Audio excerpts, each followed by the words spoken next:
जहाँ तक डेरिवेटर्स casual labours के रेगुलराइजेशन का सवाल है, उस पर गौर फिक्र जारी है और ये नहीं कहा गया कभी भी इस हाउस में कि ये डिमांड हमें मंजूर नहीं या हमारे दायरे इख्तियार में नहीं। हम इस साल एक फेज्ड मैनर में इन तमाम मुलाजमों के रेगुलराइजेशन का सिलसिला शुरू करेंगे। Sir, I arise to move for leave to introduce a bill to provide for the regularization of services of casual and other workers working in various departments of the government of Jammu and Kashmir and for the matters incidental thereto, LA Private Members Bill number 45 of 2025।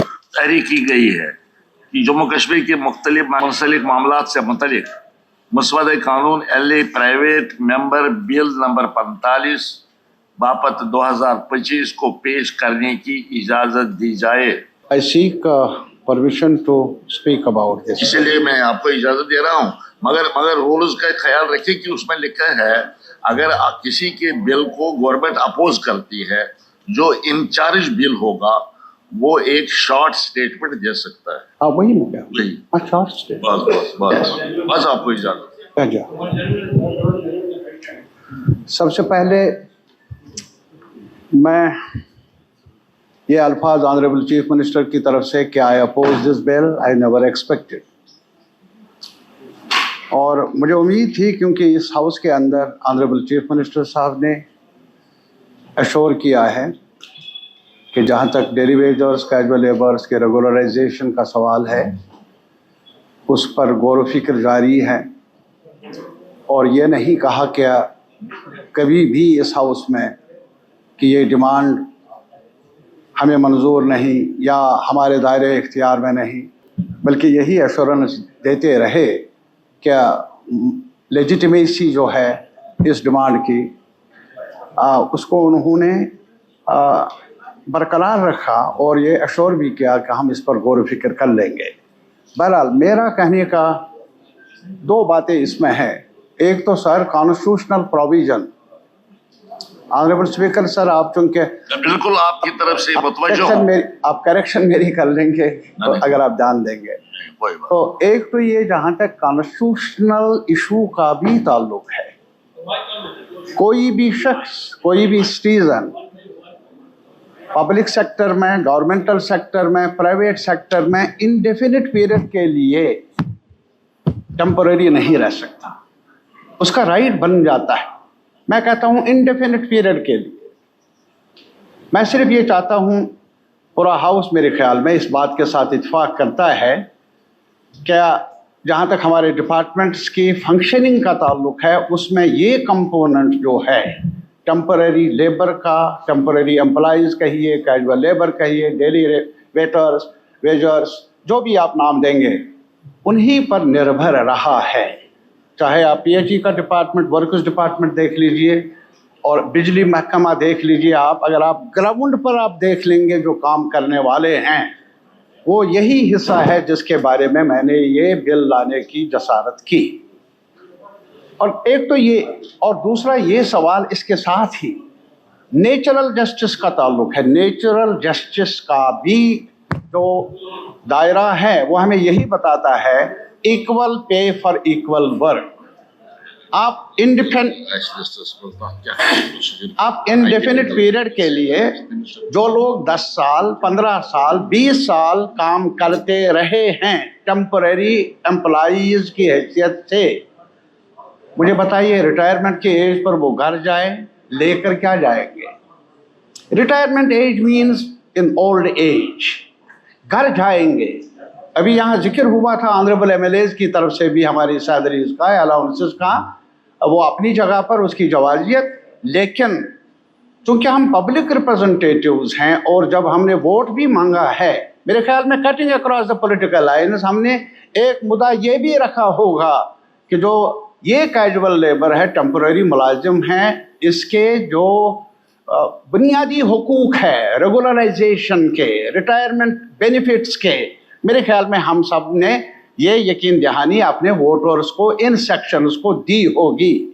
तो इस वजह से हम वकील हैं पूरा house, ये नहीं है कि मैं वकील हूँ ये पार्टी नहीं वो पार्टी नहीं, हम सब, और सबसे बड़े वकील हमारे चीफ मिनिस्टर साहब हैं, जो इन्होंने उनको डेपुटेशन मिले, उनको यकीन दिलाया, यहाँ हाउस में भी इन्होंने यकीन दिलाया, और खुद इस बात का ये इन्होंने कदम भी उठाया। ये चीफ सेक्रेटरी की क़यादत में एक कमेटी भी कॉन्स्टिट्यूट करवाने की सिफारिश भी की, और शायद आज तक 6 महीने का उर्सा हुआ है, उन्होंने, उस कमेटी ने सिफारिशा पेश भी किया होगी।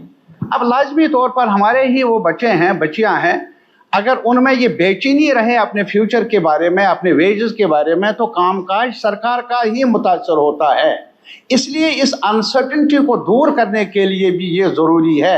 मैं एक मिसाल भी आपको देता हूँ सर, मेरे इलाके में, ऐसे ही दूसरे इलाकों में भी कई लोग हैं, कई कैजुअल लेबर जो बिजली महकमे में काम करते हैं, और बाद में जब खंबे पर चढ़ते हैं उस वजह से कहीं पर एक्सीडेंटल डेथ होती है उनकी, और बाद में कोई एसआरओ नहीं, कोई एक पेंशन बेनिफिट मिलता नहीं है।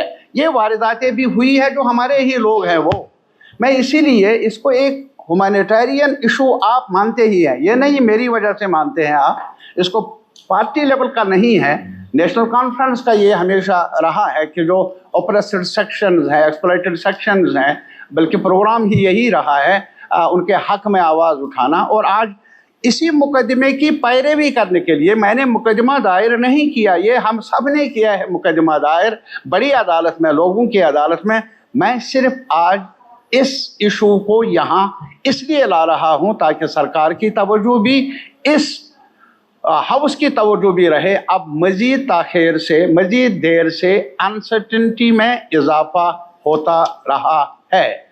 मैं गुजारिश कर लूँगा ऑनरेबल चीफ मिनिस्टर से, रिकन्सिडर कर लीजिए, और आज यहाँ हमें बताइए आप, क्या कमेटी हुई कॉन्स्टिट्यूट, उसके सिफारिशात क्या हैं, सरकार क्या करने जा रही है इस इशू को लेकर, उन एश्योरेंस को ध्यान में रखते हुए जो उन्होंने वक्तन फ़वक्तन हाउस में या हाउस से बाहर दी हैं। मैं यही गुजारिश करना चाहता हूं, और इसलिए मैं चाहता हूं कि इसको इंट्रोडक्शन की इजाज़त मिलनी चाहिए मुझे। पहले तो चीफ मिनिस्टर साहब कुछ बताएं, और बाद में आपके अदालत में ये मेरा मुकदमा है। नहीं किया, क्योंकि इस हाउस में इसी सेशन के दौरान, अब मुझे खुद याद नहीं है मैंने कितनी बार इस चीज़ को दोहराया है कि हम इस साल एक फेज्ड मैनर में इन तमाम मुलाजमों के रेगुलराइजेशन का सिलसिला शुरू करेंगे। ये हाउस में मैंने कहा, अगर हम मुकर गए होते, या अगर वो बात कहने के बाद 10 महीने 11 महीने बीत गए होते और हमने कुछ नहीं किया होता, फिर शायद तारिगामी साहब का कहना कि हमें ये बिल एक्सेप्ट करना चाहिए, मैं इनकी बात को कबूल कर लेता। लेकिन हाउस में बात किए हुए शायद महीना भी नहीं हुआ, फाइनेंशियल ईयर की शुरुआत का पहला दिन है आज, घड़ी आज से शुरू होती है। मैंने जो कमिट किया है, मैंने कहा है within this financial year means 1 April to 31 March 2027, आज पहला दिन है। अब अगर मैं पहले ही दिन इस बिल को एडमिट करके ये मान लूं कि जनाब हमने कुछ भी नहीं किया और अब हमें इस बिल की ज़रूरत है उनके रेगुलराइजेशन की, तो फिर मेरा हाउस को कमिट करना बजट की तकरीर में, गवर्नर एलजी साहब के खुतबे के दौरान और बाकी सवालात के जवाब के दौरान, फिर वो बेमकसद हो। इसलिए मैंने इस बिल को अपोज किया है। मैंने इसके पीछे जो सेंटिमेंट है उसको मैं मानता हूँ, वो हम सबका सेंटिमेंट है, वो यहाँ बैठे हुए, वहाँ बैठे हुए, बीच में तारिगामी साहब, सबका। हम सब चाहते हैं कि ये लोग जिन्होंने अपनी ज़िंदगी का बेहतरीन हिस्सा जम्मू कश्मीर के लोगों की खिदमत करते हुए दिया है, किसी भी तरीके से उनका रेगुलराइजेशन हो। तो इस चीज़ को मैं यहाँ दोबारा दोहराता हूँ। कमेटी के रिकमेंडेशंस का हम इंतज़ार कर रहे हैं, जहाँ तक मुझे मालूम है वो जल्द से जल्द जो है अपना काम कंप्लीट कर लेंगे। कमेटी की रिकमेंडेशंस आ जाएं, उनको हम इम्प्लीमेंट कर लेंगे, ताकि जिस चीज़ को मैंने यहाँ हाउस के सामने अश्योर किया है उसको हम अमली जामा पहना सकें। इसके अलावा स्पीकर साहब, मैं और कुछ नया कह ही नहीं सकता हूँ, क्योंकि जितना मैं इस पर कह सकता था मैंने बीच बीच में कहा हुआ है। इस अश्योरेंस को लेके कि हम ये सिलसिला जो है इस फाइनेंशियल ईयर में एक फेज्ड मैनर में शुरू कर लेंगे, मैं तारिक आमी साहब से गुजारिश करूंगा कि मेहरबानी करके वो अपना ये प्राइवेट मेंबर्स बिल जो है वो वापस लें। हाँ हाँ यस नहीं, मेरा ये पहले भी बिल पेश करने से पहले भी ये इरादा नहीं कि ऑनरेबल चीफ मिनिस्टर साहब ने ये नहीं कहा जो इन्होंने आज फिर दोहराया, बल्कि मैं ये चाहता था फिर दोहराए और बार बार दोहराए जब तक ये अमल शुरू हो, इख्तिताम पजीर हो। वजह उसकी ये है कि there is sort of uncertainty, ताकि उस अनसर्टेनिटी को हमेशा के लिए दूर करने की तरफ कुछ ठोस कदम उठाए जाए। I appreciate your concern. I have earlier said it, you have time and again assured this House, and not only the House, but the representatives of those people, casual laborers, कई दफ़ा आपकी मुलाकातें भी हुई हैं, तो लाजमी तौर पर आपने एश्योरेंस दी है और वो इसी सहारे जिंदा भी हैं बेचारे, सलामत भी है वो।